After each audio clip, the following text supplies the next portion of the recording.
నిజానికి ప్రతిపక్షానికే PAC chairman పదవి ఇవ్వాలి. శాసనసభలో అనాదిగా ఈ పోస్టును ప్రతిపక్ష పార్టీకే ఇస్తున్నారు. 119 మంది సభ్యులున్న అసెంబ్లీలో బీఆర్ఎస్ నుంచి 3 ఎమ్మెల్యేలకు పీఏసీలో అవకాశం దక్కాలి.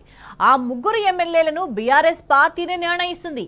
బీఆర్ఎస్ అధినేత ప్రతిపక్ష నాయకుడు కేసీఆర్, మాజీ మంత్రులు హరీష్ రావు, గంగుల కమలాకర్ పార్టీ తరపున పీఏసీ చైర్మన్ పదవి కోసం వేముల ప్రశాంత్ రెడ్డిని ఎన్నుకున్నారు. ఇప్పటికే వేముల ప్రశాంత్ రెడ్డి నామినేషన్ కూడా వేశారు.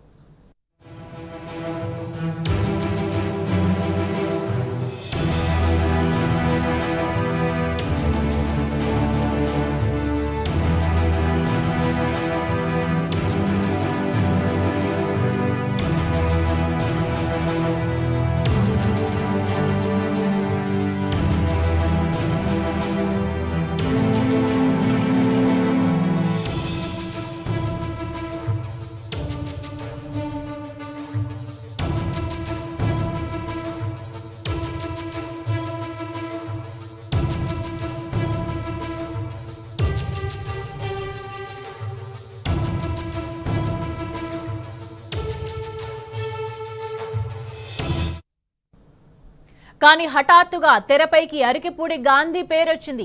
బీఆర్ఎస్ ఎమ్మెల్యేగా గెలిచిన గాంధీ జూలై 13న కాంగ్రెస్ పార్టీలో అధికారికంగా చేరారు.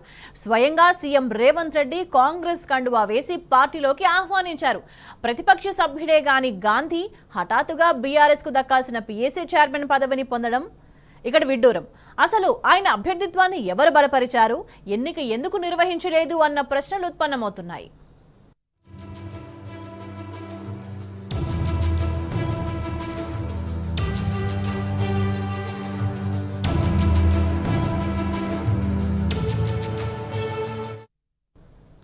ఒకవైపు ఇవన్నీ చూస్తూనే మరోవైపు కాంగ్రెస్ పార్టీ నేతలు అబద్ధాలపై అబద్ధాలు చెప్తున్నారు.